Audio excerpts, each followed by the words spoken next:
Programme सवाल में आपको खुशामदीद। इस्लामाबाद से मैं हूं आपका मेज़बान सरदार वलीद मुख्तार। नाज़रीन करम, वफाकी हुकूमत की जानिब से 10 जून को बजट पेश करने की तारीख का ऐलान किया गया है। एक आम आदमी सारा साल ये इंतज़ार करता है कि आइंदा माली साल का बजट पेश किया जाए ताकि उसे कोई राहत मैसर आ सके। हुकूमत की जानिब से जो बुलंदो बांग दावे हैं उनकी अमली तस्वीर बुनियादी तौर पर यह बजट होता है। तमाम तर जो सरकारी मुलाजमीन हैं, जो टैक्स दहिंदगान हैं, वो भी इंतज़ार करते हैं कि वफाकी हुकूमत की जानिब से उनके लिए क्या रिलीफ जो है वो मुहैया किया जा रहा है।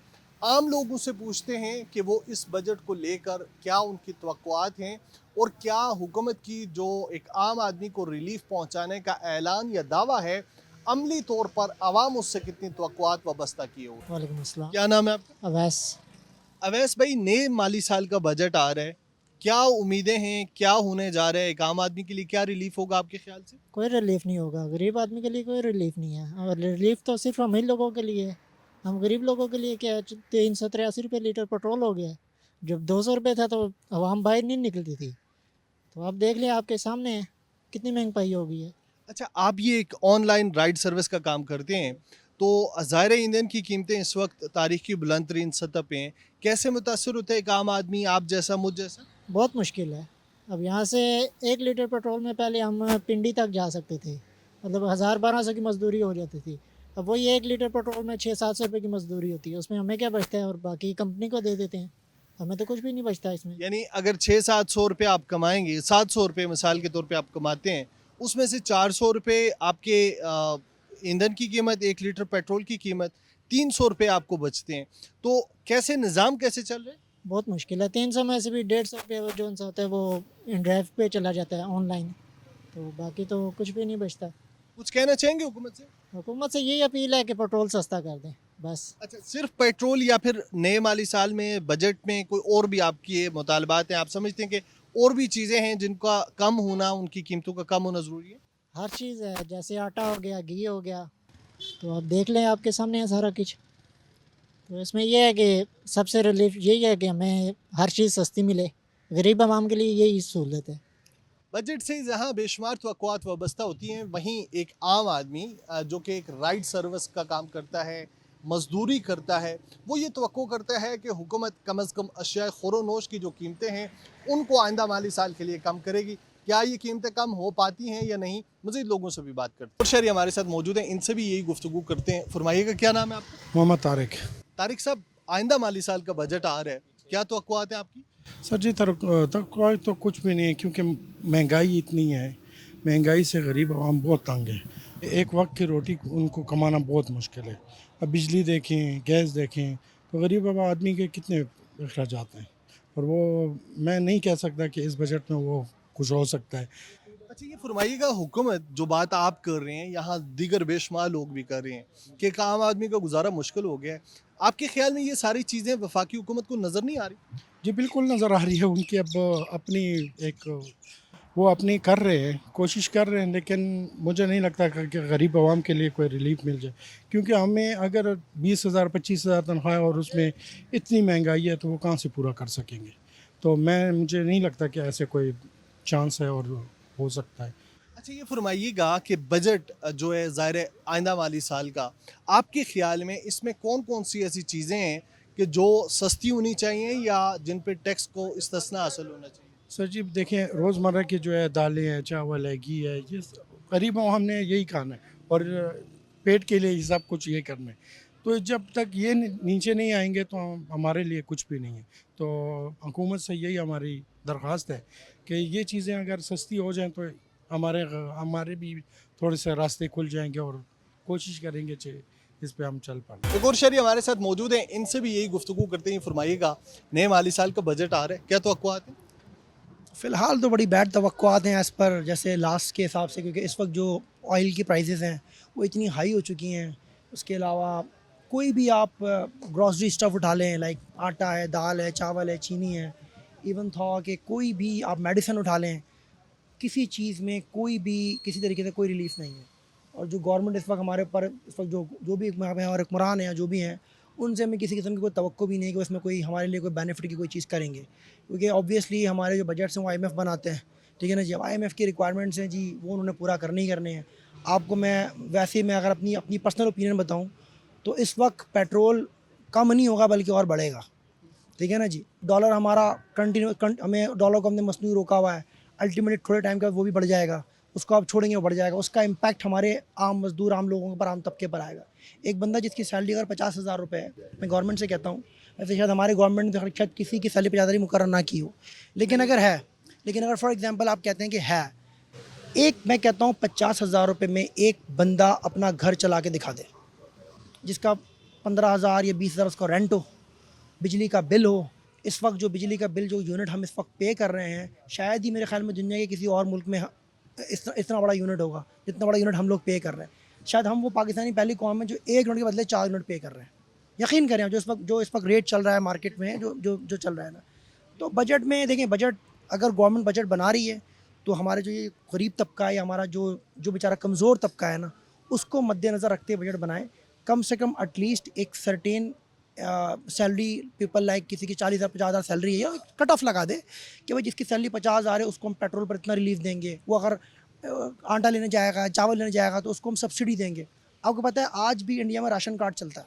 वो राशन कार्ड क्यों चलता है? इसलिए कि जो गरीब तबका है, जो अफोर्ड नहीं कर सकता, वो जाए, वो सामान ले और गवर्नमेंट उसको सब्सिडी दे। यहाँ पे कहा जा रहा है कि बतदरीज गैस और बिजली पे दी जाने वाली सब्सिडी भी ख़त्म की जाएगी, इसलिए कि हम एक IMF प्रोग्राम में, माजी में ये होता था कि हुकूमतें बड़ी डिफेंड करती थी कि हम अपने फैसले खुद करते हैं। अब तो बबंगे दौल कह दिया जाता है, भाई क्या करें हम IMF प्रोग्राम में। बिल्कुल ऐसा ही है सर। हम इस वक्त टोटल मकरूज़ हैं IMF के, और हम IMF से जब तक नहीं अपनी जान छुड़वा दी, अब तक हमारे मसले मसाइल ये रहेंगे। और जहाँ तक आप बात करें ना IMF की, तो आपने कभी ये गौर किया, ये बड़ी मैं आपको लॉजिकल बात बता रहा हूँ, IMF कभी भी ना कोई ऐसा रिस्ट्रिक्शन नहीं लगाता जो अमीर या ताकतवर तबके के लिए होगा। कोई भी, मतलब यानी कि जिसका पैसा हो, जिसके पास जिसके इंडस्ट्रियल हो, उसके ऊपर वो कोई ऐसी पॉलिसी नहीं लगाता। वो जितनी उसकी पॉलिसियाँ होती हैं सारी होती हैं गरीब आवाम के लिए, कि भाई गरीब आवाम का इसके ऊपर क्या इम्पैक्ट होगा। आप तेल बढ़ाओ, आप आटा बढ़ाओ, आप चीनी बढ़ाओ, आप कोई भी बिजली गैस कुछ भी बढ़ाओ, उसका डायरेक्ट जो इम्पैक्ट है वो किस पर है? वो एक गरीब आदमी के ऊपर, आम आदमी के ऊपर। वो आम आदमी कैसे अपना गुजारा करेगा? मुमकिन ही नहीं कि वो गुजारा कर सके। ये एक बड़ा फैक्ट है हमारे माशरे का। तो मेरा सजेशन ये है गवर्नमेंट को कि जब वो बजट बनाएं तो कोई प्री बजट या कोई एक मिनी बजट ज़रूर रखें उन गरीब तबके के लिए जो बेचारे अफोर्ड नहीं कर सकते। एटलीस्ट उनको 3 वक्त का खाना, उनको रहने के लिए एक प्रॉपर रिहाइश सब्सिडी, या कम से कम अगर वो अपने बीमार हो जाएं तो वो अपने बच्चों का या अपने घर वालों का इलाज कराने की उनको परेशानी नहीं होनी चाहिए। ये एक किसी भी रियासत की जिम्मेदारी होनी चाहिए जो अपने लोगों का ख्याल करे। ये सबसे फैक्ट बात है। जो बंदा अफोर्ड कर सकता है उसके लिए मसला नहीं है, वो तो किसी भी अच्छे हॉस्पिटल में जाके इलाज करवा सकता है। लेकिन जो बंदा नहीं अफोर्ड कर सकता और जब वो बीमार हो जाता है, अल्लाह ना करे, तो उसके लिए सबसे बड़ी प्रॉब्लम होती है। इसके ऊपर हमारी गवर्नमेंट क्या कर रही है आई डोंट नो, बट वो कितना करती है, किस तरह करती है, लेकिन हमारे बजट में हमारे ऊपर क्या रखा जाता है ये तो आने वाला बजट ही बताएगा उसका इम्पैक्ट कितना होगा। लेट्स सी, आप भी देखें, हम भी देखते हैं। ताजर हजरात जो हैं वो हमारी मईशत की बैकबोन समझे जाते हैं। हम इस वक्त एक ताजर के साथ मौजूद हैं, इनसे भी जानते हैं कि आइंदा माली साल के बजट से इनकी क्या तवक्कुआत हैं और जो ताजरों के ऊपर एक नया टैक्स आयद करने की तजवीज़ ज़ेर गौर है, उस हवाले से ये क्या कहते हैं। बहुत शुक्रिया आपके वक्त के लिए। फरमाइएगा आपकी क्या तवक्कुआत हैं बजट से। सर बजट के बारे में अभी तो हम सोशल मीडिया के ऊपर देखते रहते हैं, डिफरेंट र्यूमर्स आ रही हैं कि रियल एस्टेट सेक्टर के अंदर जो है वो परचेज़र के लिए टैक्सेस वगैरह कम किए जा रहे हैं। उसके अलावा गाड़ियों के इंपोर्ट के ऊपर ड्यूटी वगैरह कम की जा रही है। तो ये है कि मतलब होप फॉर द बेस्ट। हमें तो बजट से अच्छी उम्मीदें हैं। बाकी देखते हैं इंशाल्लाह ताला के बजट के अंदर क्या चीज़ें आती हैं। और काफ़ी सारी प्रपोजल्स हैं, जैसे आपने नए टैक्स की बात की है, 25,000 रुपया मिनिमम जो टैक्स है, तो ये एक अच्छी पेशरफ्त है। और इसके अंदर ये है कि एक फ़िक्स टैक्स हो जाएगा, आसान हो जाएगा, और इसके अंदर किसी किस्म का भी जो है वो डॉक्यूमेंटेशन या ऑडिट नहीं होगा। तो ये ताजर बरादरी के लिए बड़ी अच्छी चीज़ है, और जितने भी ताजर कम्युनिटी है उसको इस जो गवर्नमेंट ने एक स्कीम दी है इसको अवेल करना चाहिए। और उसके अंदर मिनिमम 25,000, और उसके अलावा ये है कि 1% ऑफ एनुअल सेल है। तो 1% ऑफ सेल अगर एनुअल कोई भी बंदा देता है और उसके बिज़नेस जो है वो हर तरह से लीगल हो जाता है कानूनी तौर के ऊपर। और उसके बाद ये है कि वो जितने भी इदारों की ब्लैकमेलिंग है, जितने भी नोटिसेज हैं, उन चीज़ों से वो बच जाता है। तो ये बड़ी अच्छी चीज़ है। अच्छा, ये फरमाइएगा बहुत ज़्यादा स्पेकुलेशन है या फिर मिसअंडरस्टैंडिंग भी कहीं कहीं पाई जाती है कि जी नया टैक्स आयद कर दिया गया है, ताजरों के ऊपर नया बोझ डाल दिया गया है। इसको आप थोड़ा सा एक्सप्लेन करेंगे अपने ताजर हजरात के लिए कि कैसे उनके लिए बेनिफिशियल है जो नए टैक्स की स्कीम। देखिए इसके अंदर ना ऑलरेडी ट्रेडर कम्युनिटी जितनी भी है वो टैक्स पे कर रही है, ठीक है। और होता ये क्या है कि वो जो उनकी इनकम टैक्स रिटर्न्स होती हैं उसके अंदर बिजली के बिलों के अंदर या जितने भी उनसे टैक्सेस वगैरह लिए जाते हैं उसको कोई भी उसके अंदर एडजस्ट नहीं करता। तो ये जो नई स्कीम है इसके अंदर आपका विद होल्डिंग टैक्स तो वैसे ही एडजस्ट हो जाएगा। तो अगर एक बंदा फॉर एग्जांपल 1 करोड़ रुपए की वो सेल कर रहा है साल की, तो उसका टैक्स बनेगा 1 लाख रुपया। तो अगर उसके बिजली के बिलों में उसने 50,000 रुपया ऑलरेडी वो विद होल्डिंग टैक्स दिया हुआ है तो उसको एक्चुअली 50,000 देना पड़ेगा। लेकिन 50,000 देने के बाद उसको बेनिफिट्स बहुत ज़्यादा है। मिसाल के तौर पे फ़ायदों की बात करें अगर, सर फ़ायदा सबसे बड़ी चीज़ तो ये है कि एक इंसान के बिज़नेस के जो स्टेटस है वो लीगल हो जाएगा, ठीक है। उसके अंदर वो इलीगल वाला कॉन्सेप्ट ख़त्म हो जाएगा। सेकेंडली ये है कि जितना भी उसके अंदर है, जैसे कहते हैं जी ट्रेडर कम्युनिटी टैक्स नहीं देती है, तो वो स्टेटस हर चीज़ जो है वो उसके अंदर हो जाएगी। फिर जितने भी जुर्मानों का डर होता है या बिजनेसमैन को ये होप होता है जी एफबीआर का नोटिस आ जाएगा, एफबीआर के एहलकार आ जाएंगे, वो ब्लैकमेल करेंगे, तो इन सारी चीज़ों से जो है वो जान छूट जाएगी। नए टैक्स के हवाले से तफसीलात आपके सामने रखी हैं और ये हमारे ताजर भाई हैं, इनका ये कहना है कि ये टैक्स जो है वो दुकानदारों के लिए एक किस्म का तहफ़्फ़ुज़ है। मुसलसल बढ़ती हुई कीमतें, बेरोज़गारी, अशियाए ख़ोरोनोश की आसमान से बातें करने वाली महंगाई, ये तमाम वो अनासर हैं जो कि एक आम आदमी की कमर तोड़ रहे हैं। शहरियों का ये कहना है कि वफाकी हुकूमत आइंदा माली साल का बजट एक आम और मिडिल क्लास आदमी को सामने रख कर बनाए। प्रोग्राम आपने देखा, फीडबैक से आगाह करना मत भूलिएगा। एक शॉर्ट कमर्शियल ब्रेक का वक्त हुआ है, जब हम वापस आएंगे तो मजीद अवामी इशूज़ पर बात होगी। हाँ जी बिल्कुल नाजरीन, देखें पानी एक नेमत है और अगर ये पानी आप तक वक्त पर ना पहुँचे या ये पानी गंदा हो जाए तो ये आपकी ज़िंदगी के लिए इंतहाई मुज़र सेहत भी हो सकता है। आज हम मौजूद हैं पाकिस्तान के दूसरे बड़े शहर लाहौर में, जहां पर माजी में पानी के मसाइल देखने में सामने आते थे और इस पानी के मसाइल को हल करने के लिए एक इदारा है वासा। वासा के माजी में बहुत से मसाइल थे सामने, जिसमें उनके पास मुलाजमीन की कमी और निज़ाम बेहतर ना होना था। आज के प्रोग्राम सवाल में हम इसी टॉपिक पर बात करेंगे।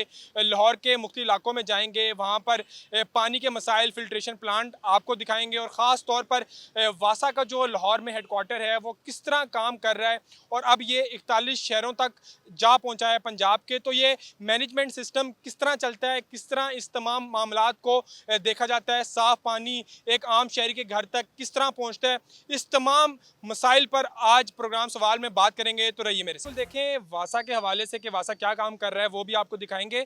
इस वक्त में लाहौर की एक मशहूर कॉलोनी है निश्तर कॉलोनी, वहाँ पर मौजूद हूँ, जहाँ आप मेरे अकब में देख सकते हैं कि एक फिल्ट्रेशन प्लांट है जहाँ से लोग साफ़ पानी भर रहे हैं।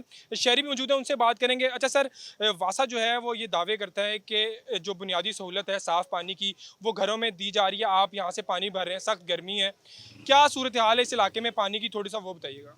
अगर पानी साफ होता है तो हम यहाँ से ना भरते, हमें घर में हम यूज़ करते। हमें जो घर में पानी मिल रहा है वो साफ़ नहीं है, वो ना तो हम उससे कोई इधर से तो हम साफ़ पानी लेके जा रहे हैं, जो हम बर्तन धोते हैं तो वो तो उसी पानी से धोते हैं, वो साफ़ नहीं होता है।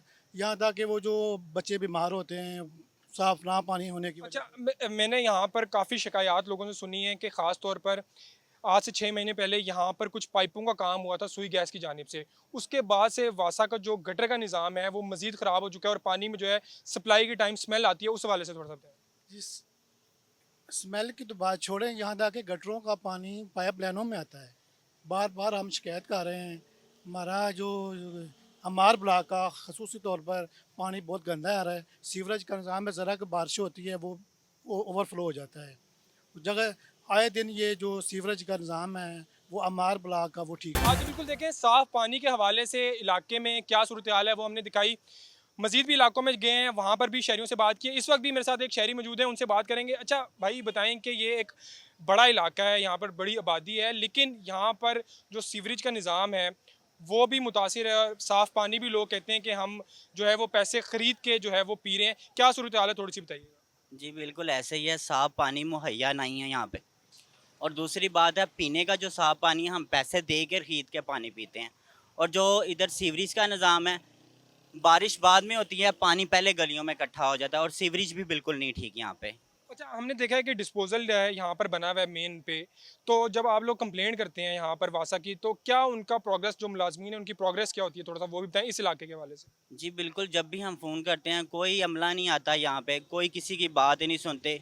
6-6 दिन चक्कर लगाने के बाद भी कोई अमला बात ही नहीं सुनता। अब हम करतबा में मौजूद हैं और यहाँ पर एक बड़ी मार्केट भी है, लेकिन यहाँ पर सूरत हाल ये होती है कि जब बारिश होती है तो यहाँ पर कई कई फुट जो था वो पानी जमा हो जाता है, जिसके बाद यहाँ पे जो मेन रोड है, मैं अगर अपने कैमरामैन को कहूँ तो दिखा सकें, तो वो मेन रोड भी मुतासिर होती थी यहाँ पर, क्योंकि यहाँ पर ट्रैफिक ब्लॉक हो जाती थी। तो इसलिए यहाँ पर अब वासा ने जो निज़ाम बनाया है वो ये है कि यहाँ पर एक बाकायदा कैंप लगा दिया गया है, और आप ये देख सकते हैं कि ये हैवी ड्यूटी मशीनरी जो है वो यहाँ पर रखी गई है, जिससे पानी जो है वो निकाला जाता है। जैसे ही बारिश होती है तो इसको एक्टिव कर दिया जाता है, और यहाँ पर आप देख सकते हैं कि यहाँ पर मुलाजमीन भी मौजूद हैं और इनकी ड्यूटी जो है वो 24 घंटे यहाँ पर होती है। इस वक्त भी आप देख सकते हैं कि यहाँ पर पाइप जो है वो गटर में डाला हुआ है, और यहाँ से जो पानी आगे भेजने का सिस्टम है उसको चलाया जा रहा है। इसी तरह लाहौर के मुख्तलिफ इलाकों में भी ये मशीनरीज पहुँचाई गई हैं, और वहाँ पर काम जो है इसी तरह होता है। लेकिन जो शहरियों के मसाइल हैं वो अब भी वैसे ही हैं। अभी हम यहाँ से चलेंगे वासा हेडक्वार्टर, वहाँ पर भी देखेंगे कि इस सारे जो निज़ाम की कंट्रोलिंग है वो किस तरह होती है। तो रहिए मेरे साथ। आज बिल्कुल देखें, इससे पहले हमने आपको वासा की मशीनरी दिखाई कि किस तरह जो है वो निकासी आपके निज़ाम को बेहतर बनाने, गंदा पानी निकालने के लिए वासा की जो टीमें हैं वो काम करती हैं। इस वक्त हम ज़हूर अलाई रोड पर हैं, जहाँ पर लाहौर का सबसे बड़ा हेडक्वार्टर है वासा का, और यहाँ से पूरे लाहौर को मैनेज किया जाता है। पानी की निकासी का निज़ाम हो या ट्यूबवेल्स की जो निगरानी है वो भरपूर तरीके से यहाँ से की जाती है, और इस सारे निज़ाम को डिजिटल कर दिया गया है। अब अंदर भी चलेंगे, यहाँ पर देखेंगे कि ये डिजिटल निज़ाम कैसे काम करता है, और जो मसाइल हैं उन पे जो मुतलका अफसरान हैं उनसे भी बात करेंगे। तो रहिए मेरे साथ। आज बिल्कुल देखें, अब हम वासा हेडक्वार्टर में आ चुके हैं, और आपको पता है कि कोई भी अगर कंप्लेन हो तो उसका जो पहला मरला होता है वो कॉल का होता है, क्योंकि सारिफ जो है वो कॉल करता है और मुतलका इदारे में कॉल अटेंड की जाती है और उनको गाइड किया जाता है जो भी उनके मसाइल होते हैं। इस हवाले से मैं अपने कैमरामैन को कहूँगा कि दिखा सकें, तो ये कॉल नंबर है जिस पर 1334 ये नंबर है वासा का, जिस पर आप कॉल कर सकते हैं और इस हवाले से जो भी आपके मसाइल हों वो आपको बता सकते हैं। यहाँ पर ये डिपार्टमेंट है मुतलका, जहाँ पर पंजाब हो या लाहौर, कहीं से भी जो कॉल्स आती हैं उनको बाकायदा तौर पर यहाँ पर दिखाया जाता है और रब्ता किया जाता है, उनसे पूछा जाता है कि उनके मसाइल क्या हैं, और इसके बाद मसाइल्स के बाद जो है उनको गाइड किया जाता है कि उनका मसला जो है वो किस तरह हल होगा। अगर हम थोड़ा सा यहाँ पर दिखाएं तो यहाँ पर प्रॉपर एक मैनेजमेंट सिस्टम है, कंप्यूटर के थ्रू यहाँ पर रिकॉर्ड रखा जाता है हर चीज़ का, जिसमें जो मुतलका सारिफ है उसको एक आईडी भी जनरेट करके दी जाती है कि कितनी जल्दी उनका जो काम है वो यहाँ पर कर दिया जाएगा। अब हम यहाँ पर चलते हैं, थोड़ा अब आपको दिखाते हैं कि यहाँ पर सिर्फ लाहौर नहीं बल्कि पूरे जो पंजाब में वासा के हेडक्वार्टर्स हैं या डिस्पोजल्स हैं उनकी निगरानी की जा रही है। यहाँ पर ये आपको मुख्तलिफ रंग नज़र आ रहे होंगे, इसमें जो रेड रंग है ये जाहिर करता है कि ये कंप्लेंट्स हैं, ग्रीन जो हैं ये हल हो चुकी हैं, और पूरे पंजाब का इसी तरह ये जो डाटा है मुरतब किया जाता है। इस वक्त हमारे साथ यहाँ पर जो है वो पीआर जो मीडिया को देखते हैं वो मौजूद हैं, अबू ज़र, उनसे बात करेंगे। अच्छा अबू ज़र भाई, वालेकुम सलाम, एक दफ़ा हम देखते थे कि वासा का जो निज़ाम था वो बोगस था, यानी वो पेपर्स पर चलता था और घंटा घंटा लोगों को वेट करना पड़ता था।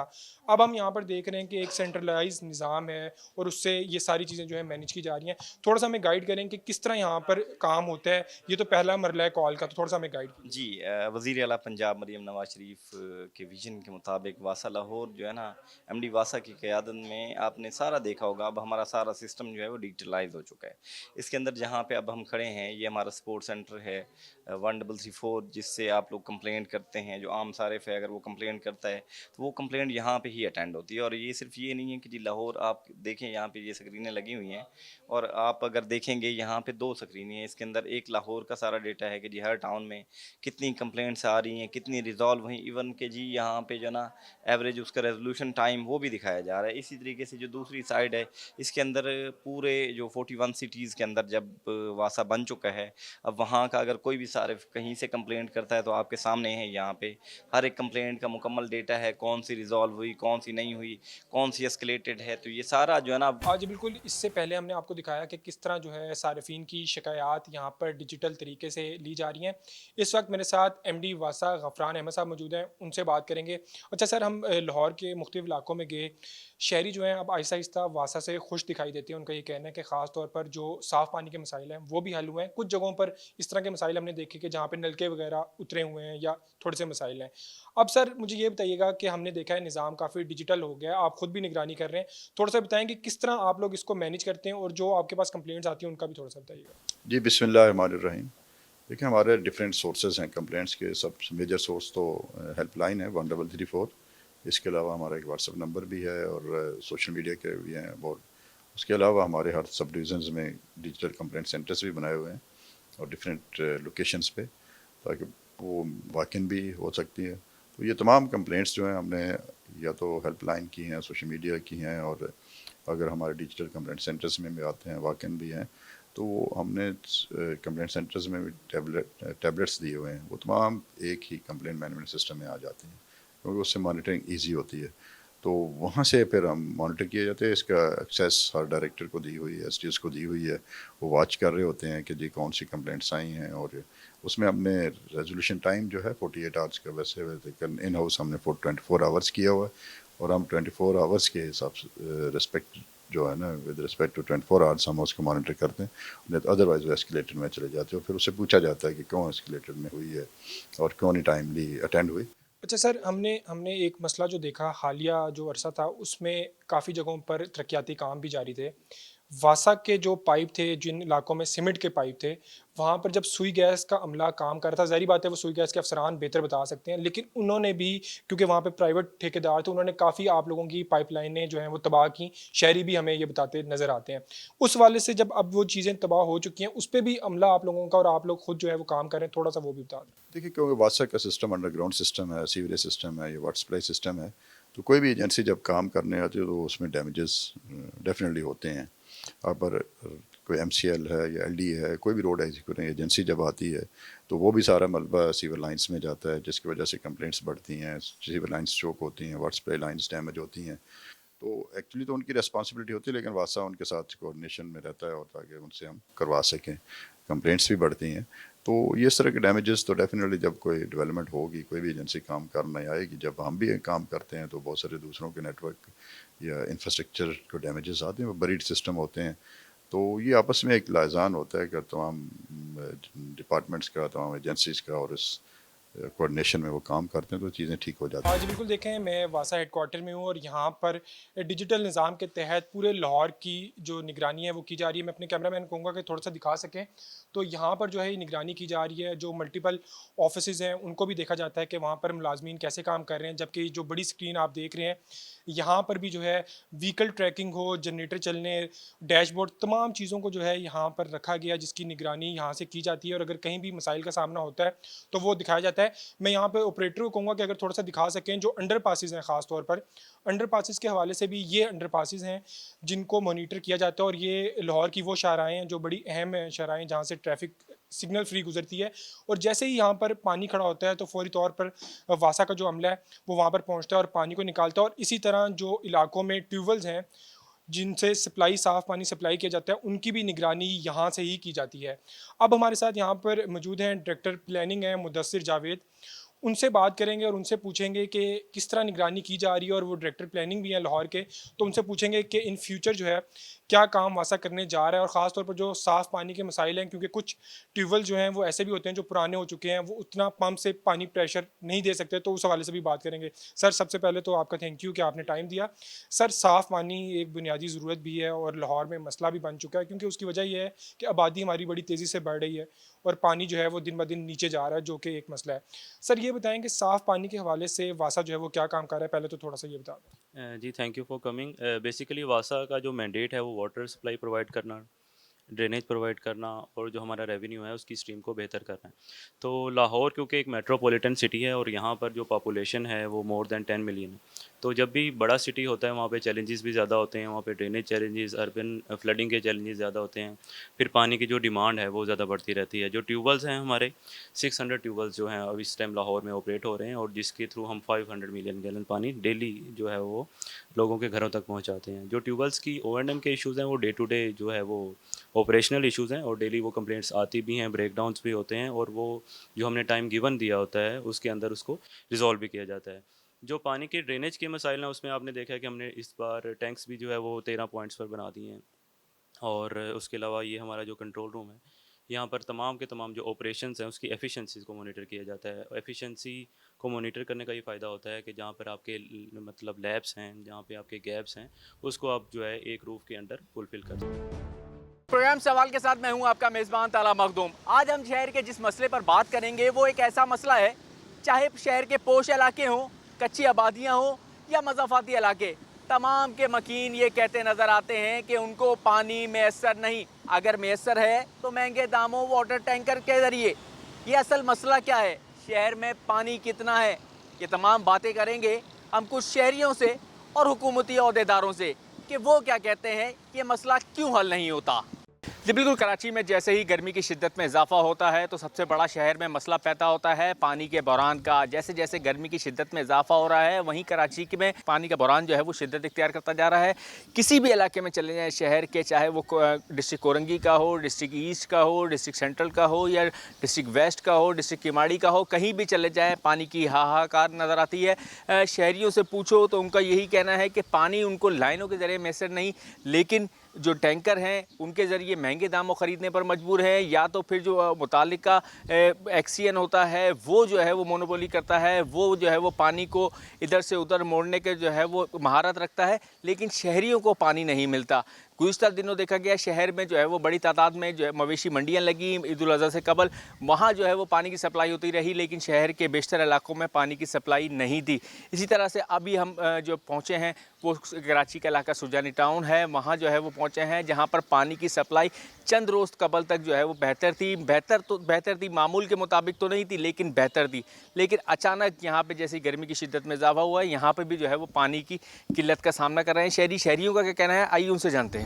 कि बिल्कुल इस वक्त जहाँ से मैं आपको रिपोर्ट कर रहा हूँ ये सुजानी टाउन का इलाका सेक्टर 6 है। यहाँ पे सेक्टर 6 में हज़ारों घर हैं जो पानी के बहरान का जो है वो सामना कर रहे हैं। कुछ इधर के मकीन हमारे साथ मौजूद है, सबसे पहले जो है वो शहरी से बात करेंगे। भाई हमें तकरीबन 11-12 साल हो गए ये सेक्टर 6 में रहते हुए। मैं गुलशन शिराज सेक्टर 6A में रहता हूँ। तो पानी तो बीच में तकरीबन आज से 2-2.5 साल पहले बहुत सही आ रहा था, मगर अब जो है ना उससे ज़्यादा बहुत बुरी हालत है। पानी के लिए तरस गए, 2-2 महीने बाद टर्न आ रहा है और उसमें भी पूरा प्रॉपर टाइम नहीं मिलता हमारे को। उसके बावजूद 12 घंटे 6 घंटे बहुत मुश्किल से। अब जब 2 महीने बाद पानी आता है तो उसमें पोजीशन ये होती है कि हमारी लाइनें खाली हो चुकी होती हैं। 6 घंटे 12 घंटे तो उनको भरने में लग जाता है। जब पानी पहुंचने लगता है तो पानी का शेड्यूल बंद हो जाता है, टाइम बंद हो जाता है। तो मसला ये है कि हम वहीं के वहीं खड़े हैं। ये बताइएगा कि इस सुजानी टाउन के इलाके में पानी की जो है वो किल्लत नहीं थी, पहले देखते थे 2-2.5 साल पहले चले जाएं पानी जो है वो मामूल के मुताबिक मिलता था। क्या पानी वाकई कम है या इलीगल कनेक्शन वगैरह का मामला आपके समझ में आता है? आपकी भी इतनी उम्र है, कुछ समझ में आती है? अस्सलाम वालेकुम। देखिए मसला ये है कि यहाँ जो पानी हम तकरीबन यहाँ 12-13 साल से रह रहे हैं। इस दौरान में जब शुरू में हम आए थे तो पानी सप्लाई ऑन थी और चल रहा था पानी। उसके बाद रफ्ता ऐसा हुआ है कि पानी की जो आमद थी वो कम होती चली गई और गुज़िश्ता 2-3 साल से तो बहुत ज़्यादा मुतासिर हुई है। अब ये मुतासिरीन में जैसे बताया जाता है कि गोट काफ़ी बन चुके हैं, चाइना हैं, इसी तरह से बहुत से इलाके ऐसे हैं जो नए बने हैं। वहाँ पर जो है लाइनें दी गई हैं वो किस तरह से दी गई हमें नहीं मालूम, लेकिन हमें पानी के सप्लाई हमारी बिल्कुल ऐसी हो चुकी है कि हम मुसलसल टैंकर के मोहताज हो गए हैं। और टैंकर जो है वो आसानी से मिल जाता है, एक फ़ोन करते हैं टैंकर आ जाता है। लेकिन ये जो पानी है हमारा, कितने का आता है टैंकर? देखिए शुरू में तो हमारे पास बहुत कम कीमत में आता था, 1000 रुपये तक आता था। अब जो है वो 2500-3000 रुपये तक आता है सिंगल। ये हमारा इस वक्त चल जी 1000 गैलन का जो है। एक हब कनाल है जो नई कनाल बनी है, मेयर ने जो है वो अनाउंस भी किया है। क्या आपको लगता है कि उस कनाल बनने से कोई फ़ायदा हुआ है? वो कनाल तो सुना है कि जिस दिन बनी है उसी दिन वो माशाल्लाह बराबर हो गई थी। उसके बाद तो उसकी कोई ख़बर ही नहीं है कि वो ऑन है या नहीं है, लेकिन आसार यही है कि ऑन नहीं है क्योंकि उसका कोई रिपेयर होता हुआ सिस्टम नज़र नहीं आया। तो उससे तो मेरा ख्याल है कोई फ़ायदा नहीं हुआ है। बिल्कुल, आपने सुना कि कनाल जो बनी थी उससे 100 MGD पानी जो है वो इजाफी लेना था, जिससे कि वो डिस्ट्रिक्ट वेस्ट और किमाड़ी को जो है वो पानी फराहम करना था। वापडा की जानिब से उस नहर के लिए नया पानी अब तक एलोकेट नहीं किया गया है। वापडा का यही कहना है कि बलूचिस्तान हुकूमत फ़ैसला करेगी कि हब डैम से इजाफी पानी जो है वो मिल सकता है कराची को या नहीं। इलाके से मुंतखब होने वाले UC चेयरमैन हमारे साथ मौजूद हैं, उनसे भी बात करेंगे। जनाब, ये बताइए कि असल मसला है क्या इधर पानी का? अच्छा, ये जिस इलाके में हम खड़े हैं, ये मेरी यूसी का वार्ड बने, ये मेरे कौंसलर खालिद महमूद है, ये इलाके के मकीन है। असल में तकरीबन 2-3 माह से जो है ज़्यादा परेशानी होगी। वैसे तो परेशानी तो 1-2 साल से चली थी। ये इलाका में एक तो बिल्डर माफिया इतनी है यहाँ पे, और क्योंकि जगह जगह हमारे वाटर बोर्ड के जो लोग हैं उनको बड़े बड़े कनेक्शन दे रहे हैं। अच्छा, कोई सेंक्शन चलान नहीं है ना उसका। एक तो ना सेंक्शन चलान हो, चलो जी पेमेंट हो वाटर बोर्ड को, हमारा इजाफी पानी बढ़े, लेकिन यहाँ पे वाटर बोर्ड माफिया पूरी इस तरह के काम कर रही है कि बगैर किसी से उनकी जेबों में पैसे जा रही हैं। और बड़े बड़े उनको देखें, आप यहाँ से सर्वे करें कि किसी भी बिल्डर के पास टैंकर नहीं आ रहा होगा, लेकिन हम अपने गरीब लोग हैं जिनके घरों के अंदर छोटे छोटे घर हैं, 60 गज पे 80 गज पे घर है, तो वो लोग बेचारे टैंकर मंगवा रहे हैं। अभी भी हमने तकरीबन जुमरात वाले दिन एक एहतजाज किया था, पूरा रोड को हमने यानी कि वहाँ पे बैठे थे धरना देके, कानूनी दायरे में रहते। हमारा एक हकूक़ है, माशाल्लाह सैकड़ों लोग यहाँ पे निकल आए थे। तो मैं एक्सचेंज से भी मैं राब्ते में रहता हूँ, मैं इलाके के एससी ध्यान साहब हैं उनसे भी राब्ते में हूँ, अपने लोगों की आवाज़ पहुँचाते रहता हूँ इसके अंदर। लेकिन उनके कान पे जूँ तक नहीं रखती कि वो कहते हैं कि जी पीछे से पानी कम आ रहा है। भाई पीछे से कम आए या आगे से कम आए, आपको पानी तो देना। आप उन जगह पे मुख्तलिफ जगहों पे कनेक्शन मार रहे हैं, मुख्तलिफ गोठों के अंदर पानी दे रहे हैं, मुख्तलिफ चाइना कटिंग में दें, मना नहीं है, लेकिन सबका हकूक़ है। लेकिन जो जायज़ है, जो लोग बिल पेड होल्डर हैं, पहले आपका काम है उन लोगों को पहुँचाएँ जो बिल पेमेंट करते हैं आपकी। लेकिन बिल पेड होल्डर जो है वो बेचारे मायूस है, परेशान है बैठे हुए। शहर की सबसे बड़ी जो पानी की ज़रूरत है वो पूरी कर सकता है K4। अगर बात करें K4 का क्या मामला है, तो वफाकी हुकूमत ने कराची के सहाफ़ियों को विज़िट कराया ठट्टा पर, जहाँ पर 80% 260 मिलियन गैलन पानी का मंसूबा मुकम्मल होते दिखाया। उस पर काम जो है वो तकरीबन मुकम्मल हो चुका है। लेकिन सिंध हुकूमत की जो जिम्मेदारी है शहर में जो पानी पहुँचेगा उसको शहरियों के घरों तक पहुँचाने का काम मुकम्मल करना है, वो है K4 ऑगमेंटेशन का काम। K4 ऑगमेंटेशन का काम जो है वो 75 अरब रुपए की लागत से वर्ल्ड बैंक के इश्तराक से मुकम्मल होना है। लेकिन वो अब तक जो काम शुरू हुआ सर सैयद यूनिवर्सिटी से हसन स्क्वायर तक 2.7 किलोमीटर पर शुरू होना था, वो ही काम 5 माह गुजर जाने के बावजूद मुकम्मल नहीं हो सका है, जिसकी वजह से रोज़ बरोज़ शहर में जो है पानी का बहरान शिद्दत इख्तियार करता जा रहा है। मज़ीद कुछ शहरी हैं, उनसे भी बात करेंगे। आपको लगता है कि K4 मंसूबा ये सिंध हुकूमत जो है वो इसको जिम्मेदारी है शहर में लाइनें बिछाना, बाकी शहर तक पानी पहुंचाना वफाक का काम है, तो लगता है कि आपको ये सिंध हुकूमत जो है वो ये काम कर सकेगी? क्योंकि वफाक तो बोलता है, वापडा बोलता है कि 80% पहले फ़ेज़ का काम हम मुकम्मल कर चुके हैं। देखिए, ये दोनों वफाक हो चाहे वो सूबा हो, 17 साल से जिनकी हुकूमत है वो भी जानते हैं किस तरह का पानी पहुंचाना, और वफाक भी हमें पानी पहुंचाना नहीं चाहता। ये सिर्फ एक लॉलीपॉप है कि वो वफाक पर डाल देता है, वफाक सूबा वफाक पर डाल देता है। 17 सालों का बजट आपको पता है कि वफाक का कितना है और पानी के लिए कितना मुख्तस किया गया है, और पानी के हिसाब से बढ़ती हुई आबादी के हिसाब से पानी जो है हमें नहीं दिया जा रहा। जी हम 4 साल से इधर रह रहे हैं। 4 साल में पानी की क्या सूरत चल रही है? पानी का बस ऐसा ही है, कभी आता है कभी एकदम गायब हो जाता है। वो पानी की क्या लगता है क्यों होता है गायब? अब गायब यूनियन वाले इधर मौजूद हैं, वो भी बताएंगे, तो अब क्या करें। आपको क्या लगता है क्या क्यों गायब हो जाता है? क्या पानी नहीं है या चोरी है? पानी ये पंप से पानी आता है, वो कभी कहते हैं कि पानी उस पर चला गया, इधर चला गया, उधर चला गया, उस इलाके में दे रहे हैं, या मतलब जहाँ मर्जी है वहाँ मोड़ दिया पानी। हाँ वहाँ मोड़ दिया भाई। पानी बहुत मुश्किल है इधर, पानी का बड़ी परेशानी है।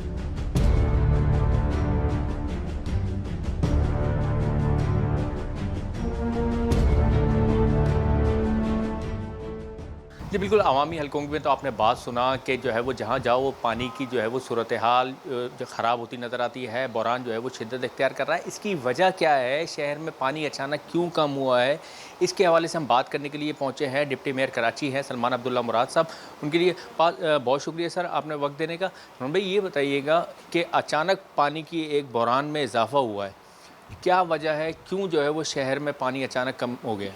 जी देखिए, क्या पानी की शॉर्टेज की असल वजह है कि इलेक्ट्रिक का शॉर्टफॉल होना, केबल फॉल्ट की वजह से कुछ दुश्वारी पैदा हुई है। तो इसमें के इलेक्ट्रिक को अहकामात दे चुके कि जल्द से जल्द इस मसले को सॉर्ट आउट करें। उसके अलावा इससे पहले दाबीजी पंपिंग स्टेशन लाइन भी डैमेज हुई थी, उसको भी रिपेयर कर दिया गया है। तो इंशाल्लाह कराची के शहरियों का जो पानी का इशू है उसको जल्द सॉर्ट आउट कर दिया जाएगा, और इसके मुस्तकिल हल के लिए नई पाइपलाइन जो बिछाई गई है उसको लाइन नंबर 5 जो बिछी है उसको इंशाल्लाह कंप्लीट होने वाली है, ताकि कराची के शहर का जो पानी ज़ाया हो रहा है उसको बचा सकें और शहरियों को जिस मिकदार में पानी मिलना चाहिए वही मिकदार पे पानी मिलेगा। ये भी चेयरमैन बिलावल भुट्टो जरदारी की हिदायत के मुताबिक कराची के पानी के इश्यूज़ को सीरियसली हल कर रहे हैं। और आपने देखा कि रीआर्गूमेंटेशन का काम भी पाकिस्तान पीपल्स पार्टी ने करने जा रही है, उसमें कंप्लीट की जा रही है। तो ये सब काम